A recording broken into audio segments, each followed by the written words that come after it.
Mallory's Infants is a two-form entry school in northwest London. With 61% of pupils learning English as an additional language and 32% designated as special needs, they've achieved impressive results in literacy. Their Key Stage 1 teacher assessment shows 88% of pupils reading at level 2 and above, rising to 96 for writing and 97 for speaking and listening. In this programme, we'll look at the vital contribution of support staff and trainee teachers at Mallory's to the teaching of literacy at Key Stage 1, particularly in running interventions both in and outside the classroom.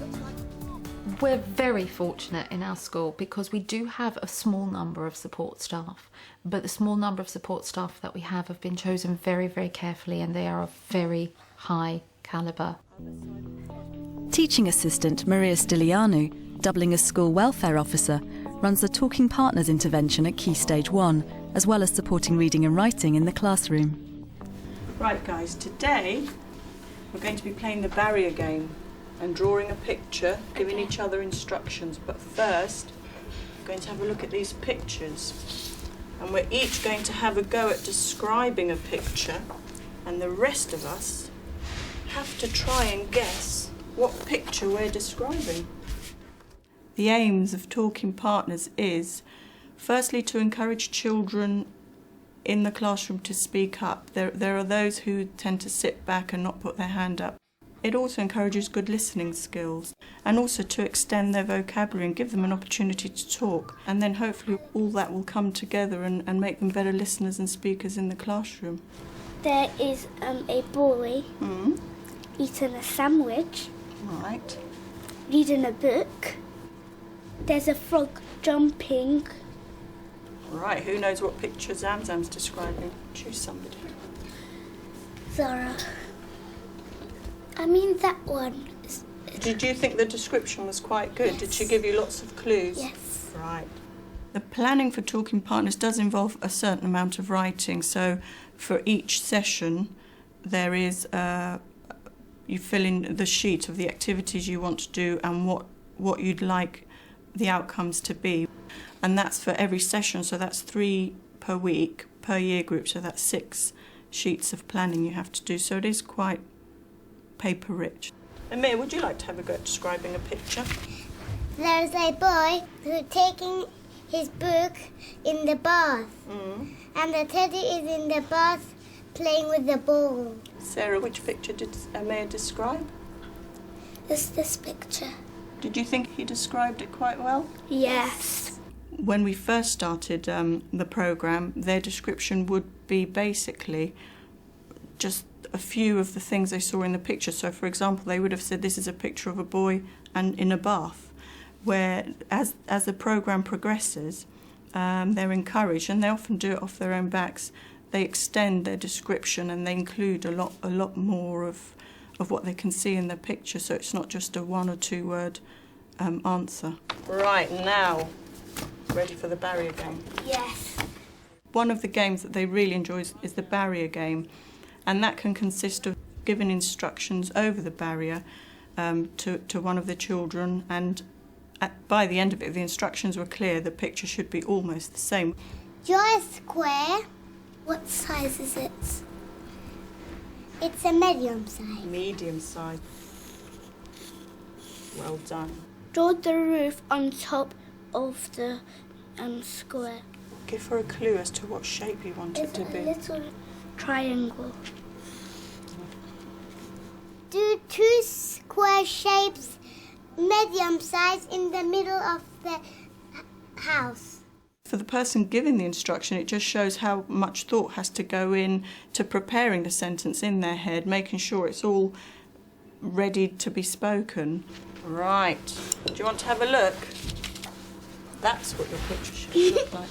We started off well, and then the middle and the last bit was not good because we never put more and more and more information. Could you have asked for more information as well to help Yes. you? Yes. So if ever you're not sure, what should you do? Put your hand up. Tell them, give me more information. Yes, please. So do you see how important it is to talk amongst yourself? Yeah. To make sure you understand everything? Yeah. Well done, guys. That's brilliant. The intervention programme training has not just trained the teaching assistants, either myself or one of the Year 1 teachers also accompanied the teaching assistants, so that we had a key member of staff to be able to monitor and ensure the progress and the quality of the intervention programmes. Esther Krivanoska is a part-time teaching assistant supporting children on the Wave 3 intervention. Can you remember to point to the words as you're reading? All right, good girl, off you go. Wave 3 covers reading and writing. It's a one-to-one, quite intense, everyday session of about 20 minutes. What does Mum say? No, Not now. I'm too busy. Good girl, well done. Being able to plan definitely makes a difference. I don't like having to do things on the hoof. There's more continuity as well if you can maybe plan perhaps 2 or 3 sessions. What does Mum say? We're too busy. Good girl, well done. I've got some little cards here with words on. See if you can find 2 of the words that are the same. That's can. Can and can. Excellent. Right, you get another go now. The Wave 3 training is over a period of 3 days. The first session is the assessment procedure. The second day is the reading, and the third day is writing. Now we're just going to do some writing. Perhaps our sentence could be, I like to play basketball. What do you think? Is that okay? It's very important that the sentence looks nice and there's no crossings out, so if she does something wrong, I'll put a bit of sticky paper over it so that it looks perfect at the end of it. That's very important. Fantastic. What goes on the end of a sentence? Very good, well done. Right, the last thing we're going to do, I'm actually going to write that sentence. We're going to cut it up and put it in order. Do you remember how we did yesterday? Well done. Can you read that just one more time? I like to play basketball. Full stop. Good, well done, Sabrine. That's it for today. So how's Sabrine doing? Yeah, she's doing fine. I'm a bit concerned about her speech still. If I've got any concerns about the child, or I feel she's doing particularly well, then I'll have a chat with usually the class teacher. She has problems with her G's and D's, which makes it difficult, like for the first sound of a word. Right, so you think that's something that needs focusing on for next time? Definitely. Okay, I'd so if say you keep working on that then? Yeah, okay, that's fine. Right. And once they're integrated back into the classroom full time, the progress that most of the children have made has been very encouraging. That's the basic premise that the programme wants to offer, is children independent strategies to develop their learning and continue their learning in literacy. Right, children, today we're going to play our describing game. Teaching assistant Sharon Williams supports speech and language development for children with special educational needs. So what I want you to do is tell me the name of the thing that I show you, and then Ali, do you want to tell me which 3 describing areas I said we're going to use today? We're going to use Feel, sizes, colour. That's right. It's shiny. Begins with a T. Wash your hands. Wash your hands. Good help in there, Ali. It's a tap. Tap. It's a tap. That's right. Do you know what this is? Yes. It's a Hearing the clock ring. Oh, hearing the clock ring. You could be doing that. I think it's supposed to be a radio.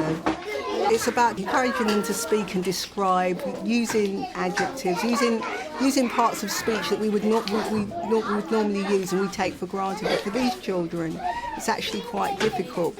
Today we worked in a classroom situation because it was about allowing them to feel comfortable doing this in class with other children around. It's pink and white and purple. Often children who are taken away from the classroom situation can feel that, you know, they're at some sort of disadvantage, but by having them in the classroom, it actually gives them a positive feeling, and other children can then see as well what they've been doing. What do I have in my hand? What card is this? It's a plant. It looks like a plant, okay. And it's got green berries. It's got green berries. That's good describing. They're learning, but they don't really see that they're learning. They just see it that they're playing a game. And then what I would do with them in the classroom sometimes is give what we're doing in the game, in the classroom situation, a context. So try to bring those two things together in their minds so that they understand that, that although it's a game, it's also part of their learning.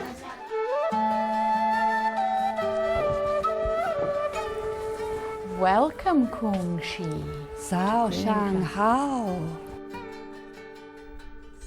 Jo Trevelyan joined the school as a teaching assistant before becoming a trainee teacher. She's role-playing a character from a traditional Chinese story. As a teaching assistant, I worked across Year 1 and Year 2, but I primarily worked within numeracy rather than literacy. So my experience of literacy in Year 1 is limited to my Wave 3 work as a teaching assistant, which is why it will be very important for me to spend at least half a term within Year 1 to get a sense of how you teach 5 to 6-year-olds. Does anybody want to ask Kung Shi any questions about her father? When you were locked in the dungeon, how old was he? My mother had me when he was old, and by the time that I grew up, he was very, very old, and his eyes were wrinkled around the edges, and he had white hair. The major difference between being a teaching assistant and a graduate trainee is that as a graduate trainee you are taking responsibility for the planning and the delivery and the assessment of a lesson. When you work as a teaching assistant, you are helping to deliver the lesson plan. As Jo's school-based mentor, head teacher Sian Davis makes regular lesson observations. Making a decision about where to place Jo for her block practice, I needed to consider carefully about putting her in a really good environment where she was going to get a lot of support and encouragement. And in doing so, it worked out well for us that she was able to then be placed with Catherine Gallimore, who is her class-based mentor. So they have started off a sort of partnership together so that Catherine could give her the necessary support to develop her literacy skills. Kung Shi, the children have been writing some descriptions of yourself and some of the other characters in the story. Chang was Kung Shi's boyfriend. They met each other under the blossom trees. What I have learned is that these extremely experienced teachers who I have been observing are like swans on a lake. They glide effortlessly along, but underneath they're paddling like crazy, and it's an extraordinarily difficult job to teach literacy well. When you have such high calibre support staff, even though they're spread thinly, they offer such value whenever they're used, and the intervention programmes alone show the benefit of using them in the way that we've chosen to use them.